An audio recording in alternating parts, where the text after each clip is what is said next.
J'espère que vous allez bien ce matin, premier jour de juin, ça rime, j'ai pas fait exprès. J'espère que vous allez bien, je vais vous laisser le temps de vous connecter, de me rejoindre pour ces nouvelles good vibes. Je sais plus à combien on est, autant les coups de boost, je note le nombre de coups de boost pour les good vibes. Je note pas parce qu'au début c'était un défi, 365 vidéos en 365 jours, puis ça a été transformé. Coucou Patricia! Je vois Joël aussi qui arrive. Bonjour Joël, ça me fait trop plaisir de vous savoir là, les filles. Quel moment agréable, ces 15-20 minutes que, en tout cas je parle pour moi, hein, que je passe avec vous avant de partir vivre une autre journée. Et je suis tellement ravie. Bah, j'imagine que vous aussi, sinon vous ne seriez pas là tous les matins. Comment vous allez ce matin? Quelle est votre météo intérieure ce matin? Comment ça va pour vous? Vous pouvez utiliser, vous le savez, un mot de météo classique ou alors un autre mot qui vous plaira. Moi ce matin, c'est le même mot qu'hier soir quand j'ai fini ma séance avec mon groupe Mastermind du lundi. C'est le mot gratitude. Je suis vraiment en gratitude de ce que je vis en ce moment et de ce que je partage. C'est tellement une belle aventure d'aller à la rencontre. Je me rends compte que mon t-shirt est tout froissé. En fait, là, avec la luminosité qui arrive, ça met en avant tous les plis. Pourtant, ouais. Enfin bon, c'est pas grave. Il y a des t-shirts sur lesquels ça se voit moins, mais celui-là, là, ouais, le blanc, ça se voit bien. Ça n'a rien à voir avec la choucroute. Donc, gratitude. Ce matin, gratitude d'avoir cette chance d'accompagner deux groupes mastermind dans leur transformation. Parce que mes deux groupes mastermind s'appellent Transformation. Patricia, météo un peu voilée, fatiguée. Ok, bon. Françoise, coucou, j'espère que tu vas bien. Donc, aujourd'hui, voilà, moi, ma météo, c'est gratitude. Gratitude d'être dans cet accompagnement. Gratitude aussi de commencer bientôt un nouvel accompagnement en one-to-one. Oh, Françoise, tu dis nous la chance de t'avoir. C'est tellement gentil. Et puis, effectivement, c'est tellement du partage et de la co-création aussi. Bon, voilà, c'était vraiment, vraiment chouette. Hier soir, j'ai beaucoup aimé ce moment qu'on a passé. Hey, salut Johnny! C'est pas souvent que je te vois le matin comme ça. En tout cas, je te vois des fois sur des coups de boost, mais sur les good vibes, c'est pas souvent. Et Joël, tu dis, pour moi, un peu de brouillard avec des éclaircies derrière. Oui, oui, oui, oui, oui. Il y a toujours des éclaircies derrière. De toute façon, c'est obligé. Donc, bonjour avec un soleil, Muriel. Johnny, si tu as envie de nous partager ta météo de ce matin. Alors oui, les éclaircies derrière. Joël. Johnny, tu me dis félicitations pour tous tes projets qui avancent vite. Eh bien ouais, c'est top, c'est top. Je suis vraiment ravie. Et ce matin, j'avais envie de prolonger, en fait, de vous partager des choses qu'on puisse se dire sans dévoiler, bien sûr, puisqu'il y a une clause de confidentialité sur ce qui se dit dans les masterminds. Mais j'ai envie de vous partager une notion qu'on a évoquée hier, qui sont les limites. Et les limites et cette notion de liberté. Et j'ai vraiment envie d'insister ce matin. Vous savez que je prévois ce que je vais vous dire le matin en général, au moment où je pars me coucher parce que c'est l'inspiration. Donc là, voilà, j'ai des choses que j'ai écrites hier.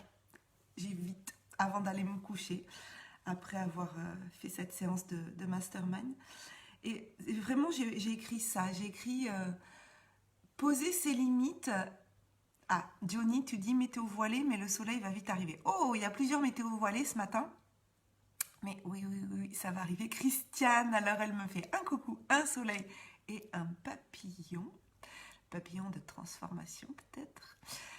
Donc, ces limites-là, c'est vraiment important dans notre vie de poser nos limites par rapport à nous-mêmes et aussi dans notre relation avec les autres. Poser des limites, c'est pas forcément fait d'une manière désagréable ou d'une manière méchante ou dans le jugement ou dans quelque chose qui serait négative. Poser nos limites, c'est vraiment les poser en fonction de nos propres valeurs, en fonction de qu'est-ce qu'on est prêt à accepter ou pas, là où ça va trop loin ou pas, mais c'est surtout poser des limites en fonction de nous. Donc ça nécessite forcément, avant de se connaître ses valeurs, connaître ce qu'on n'aime pas, ce qu'on veut accepter. Et poser ces limites, ça protège en fait notre liberté. Parce que des fois, on se fixe sur cette notion de je veux être libre, je veux la liberté, je veux pas qu'on m'impose de choses, je veux me sentir un papillon qui déploie ses ailes. Mais si on ne pense pas à un moment donné à aller poser des limites, eh bien, non seulement on va laisser les autres rentrer dans cet espace-là, protégé, j'ai envie de dire, mais du coup qu'on n'a pas protégé, et puis on va s'y perdre aussi nous-mêmes. C'est-à-dire qu'à un moment donné, peut-être que quelqu'un ou une situation va se produire, ça va nous mettre mal, corporellement, émotionnellement aussi, et puis mentalement, on va peut-être pas comprendre pourquoi ça nous met mal. Sauf qu'en fait, ça nous met mal parce que à ce moment-là, la relation ou la personne, enfin, il y a eu cette entrée dans notre zone qui aurait dû être notre zone de protection. Et donc on comprend pas bien ce qui se passe. Et c'est vraiment, du coup, une perte de repère et de plus savoir où on est que de pas poser ses limites. Si je prends un exemple, alors j'avais pas réfléchi à un exemple, donc c'est pas sûr qu'il vienne et que ce soit le plus judicieux. Je sais pas, imaginons, si, je vais vous prendre quelque chose. Moi j'ai un garçon qui a eu 11 ans, vendredi dernier, qui fait beaucoup de bruit. Voilà, c'est un enfant qui est très vivant, qui chante tout le temps. Alors, je ne vais pas lui reprocher, parce qu'il déborde de joie de vivre. Et en même temps, j'en ai déjà parlé, le fait de ne pas empêcher un enfant d'être lui-même, pas casser sa joie de vivre, mais en même temps, ça peut des fois être perturbant parce que moi, des fois, j'ai besoin de tranquillité. Hier, par exemple, je rentrais donc du travail, puisque pour ceux qui ne savent pas, si vous regardez cette vidéo en replay, donc je suis enseignante, encore à plein temps. Je travaille dans un institut spécialisé. Et donc hier, bonjour Sylvie, j'espère que tu vas bien. Et je récupère mon fils à l'école, et puis on rentre, et puis lui, en plus, il se contient en fait un peu à l'école. Il essaie de rentrer dans les cases, en même temps en société, parce qu'on ne peut pas non plus chanter tout le temps en classe, c'est pas possible. Et donc arrivé à la maison, il s'exprime, quoi. Mais moi, à ce moment-là, j'ai besoin de calme. Donc c'est important que je connaisse mes besoins, et c'est important aussi que je fixe mes limites. Mais en même temps, c'est important que je respecte aussi son besoin à lui. Donc je lui dis, écoute Maë, je sais que tu as besoin là de t'exprimer, je sais que tu as besoin de faire du bruit.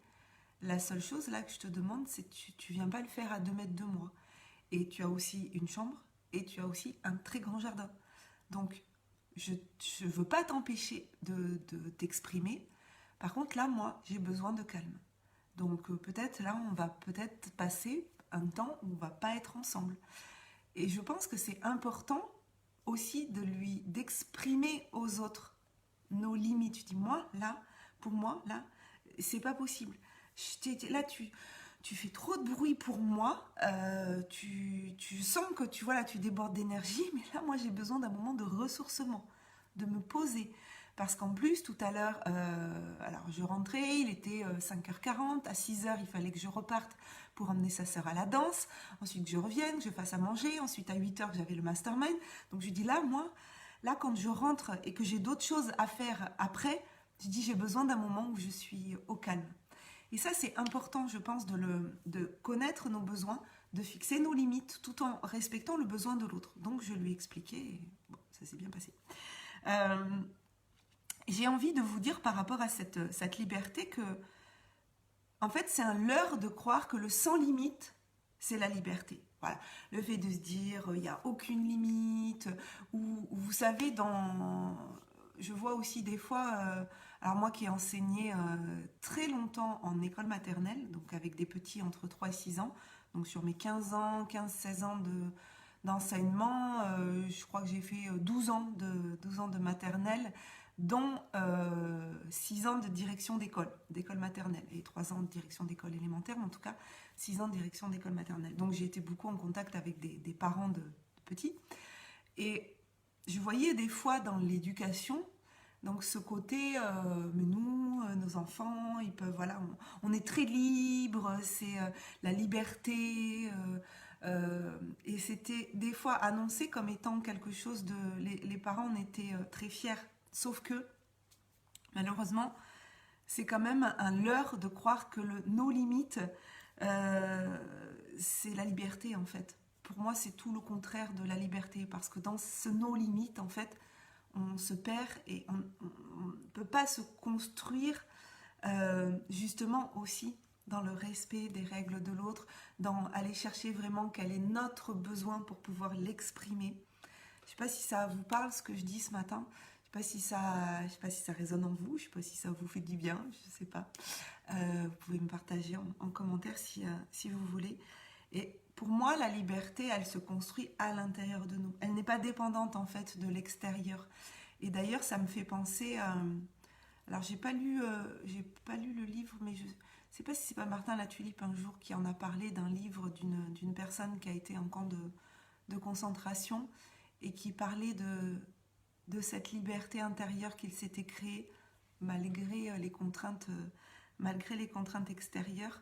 Et j'ai envie de faire cette transition entre les limites, la liberté, avec les contraintes et la créativité. Et moi, j'ai cette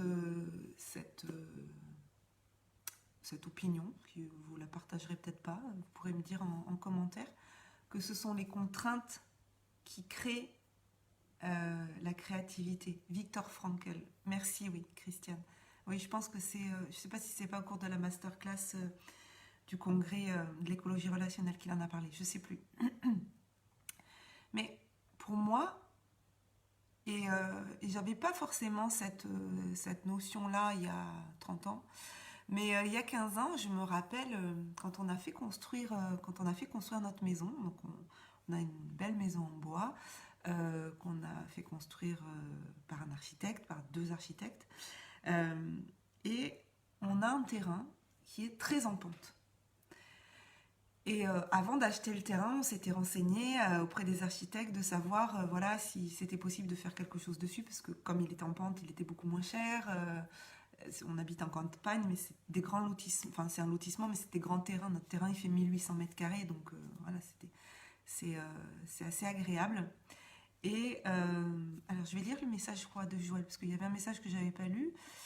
Vous comprendrez pourquoi. Donc Joël, c'est ce qui est difficile en parentalité positive, je trouve. On pourrait vite croire que la liberté de l'enfant pourrait facilement prendre le dessus sur la liberté des parents. Je suis en plein dedans et c'est un calibrage quotidien. Oui, c'est difficile effectivement, et on peut vite être dans un leurre qu'une liberté totale serait positive pour moi, parce que du coup, il faut qu'il y ait un équilibre entre les deux. Il faut qu'il y ait un respect des 2 libertés. Et moi qui ai beaucoup enseigné en pédagogie d'inspiration Montessori, il y a plein de gens qui disaient ah mais la pédagogie Montessori c'est n'importe quoi, on laisse faire n'importe quoi aux enfants, parce qu'en fait ils voyaient ma classe c'était une fourmilière. Sauf que c'était très très très très très cadré. C'est-à-dire qu'il y avait des choses, on les prenait, on les remettait à l'endroit où on les avait prises. Il y avait un temps de travail, il y avait des contraintes de matériel, d'installer, soit un petit tapis pour travailler par terre, soit sur Enfin, il y avait beaucoup de contraintes et en même temps, c'est là où dans toutes ces contraintes, finalement, se crée leur liberté intérieure de pouvoir choisir leurs activités, d'avancer à leur propre rythme. Et c'est tout ça, effectivement, dans l'éducation, mais aussi dans notre vie de tous les jours, de jongler entre les limites, la liberté, les contraintes et la créativité, qui est le quatrième point que je veux aborder avec vous ce matin.